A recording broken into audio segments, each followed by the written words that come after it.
Welcome to wonderful Winton in northeastern Victoria, race 5 of the 9-round Shell Australian Touring Car Championship. Well, not a lot has changed. Nissan's GTR domination of pole position has continued. Jim Richards has pole position here today, sharing the front row with him, Glenn Seton in the Peter Jackson Sierra. From position number 3, Holden fans take hope it's Win Percy. From forward, Dickie Johnson in the Shell Sierra. And from position number 5, Mark Skaife in the second Nissan GTR. Dickie Johnson, 10 seconds away from the action at Winton Motor Raceway at Benalla. Racing, Richards goes, and look at Skaife on the dirt. Trying to get a hold of it and pick up Seton before the first turn, but he's muscled into third place. Percy goes back to 4th, 5th is Bond. And Dick Johnson has missed out terribly there. In fact, John Bow will probably pick up a point as they stream out of here going up towards the sweeper with Jimmy Richards in front. Settling into second, and a great second too, is Glenn Seton in the Peter Jackson Sierra. Then comes Mark Skaife, who had all sorts of problems yesterday in qualifying. I don't know whether the stewards will have something to say about using the grass verge getting off the line. And Johnson, who started in the second row, was actually muscled out before they made it to the first turn. Yes, Bond, Bow and Johnson all had brake lockups at the end of the pit straight the first time, and it looked like there may have been some contact, but Skaife's start was unbelievable. He just went straight to the dirt and did some rallycross. Up to third place now, so he's clear of Win Percy. Richards the leader at the end of lap number 1 from Seton. Then it's Skaife in position 3, Percy in 4, then Bond, Bow, Johnson, followed then by Alan Jones, Tony Longhurst, Larry Perkins, Peter Brock, Finnegan and Ashby. The usual rocket start from Richards GTR. Dick Johnson joked yesterday the only way Seton will beat him off the line is if he turned hard right when the light went green. That's about the only way he'd do it. The restart that Neil called for off the starting line. Let's turn right, get out on the loose stuff and run. And that's exactly what happened for Mark Skaife. I think that was a planned move, but he sits in behind Glenn Seton's Peter Jackson Sierra. Tries to take advantage of that into the turn, but Seton closed the door on him, and that's the way they're still running on the road at the moment. That four-wheel drive's handy. The Leyland brothers would have been proud of him. Here we take our 7 Sport race cam and Peter Brock's Mobil 1 Commodore, the right-hander past the start-finishing line, the downhill run to the tightening right-hander here as he sits behind Tony Longhurst. Just ahead of Longhurst is Alan Jones, Dick Johnson, and leading that pack is John Bow in the number 18 Shell Sierra. Interesting tyre war exists here. We've got Richards on Yokohama, Seton running Bridgestone. Then we've got Mark Skaife in 3rd position, also Yokohama, and Win Percy 4th on Dunlop, and all producing pretty even performance in this early stage of the race, with only coming up to 12 minutes down. This is all getting serious Skaife's as Mark Skaife up on the inside of Glenn Seton takes over 2nd spot. Nissan's 1-2. Glenn Seton now back to 3rd. Just interesting to notice that the Nissan crew look as though they're preparing themselves for a stop. I have no idea why that would be occurring. There's certainly a bit of activity down with the Nissan boys. Jim Richards comes up onto the pit straight and continues. Freddie's got the Mark Skaife. Yeah, it's Mark Skaife. It looks like he may be penalised for stop and is it just a stop-go?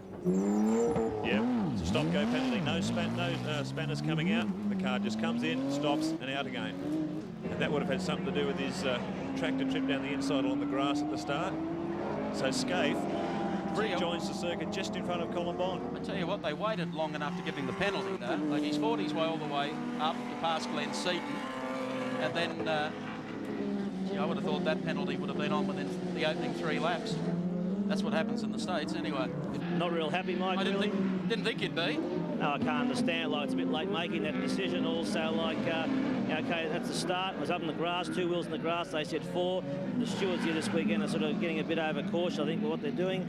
I'm not real happy with the decision at all, but like, I think we'll come back through the field and we'll probably see a good race now. But I think he's got problems, correct, Dick? Mate, it's got the mating call. You know? No, I'm not going to touch that with a barge pole. Yeah, well, I tell you what, the way it's going, it feels like a CC fly. Here's old LP, thinks he's doing real good. Yeah.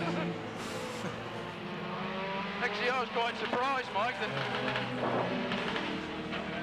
There he goes. Yeah, well, I've got to let him go, the poor guy. I'm sort of kind of holding him up. He's the worst guy in the world to get past old LP. Yeah, why's that? He's got the widest car in the world. Are you planning on making a pit stop, But Dick? even the Sierra on one cylinder's got as much front as the Commodore. Oh, come off.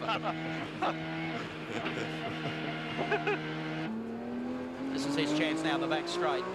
Pulls to the outside quickly. Runs up alongside the door of Win Percy. Win's in no mood to settle and give him a run. He does at the last moment. That was a good pass from Mark Skaife. Good pass. Peter's having a good scrap here at the moment. It's Bondi. Peter's in 9th place at the moment. Just ahead of him is John Bow, and ahead of him is Colin Bond.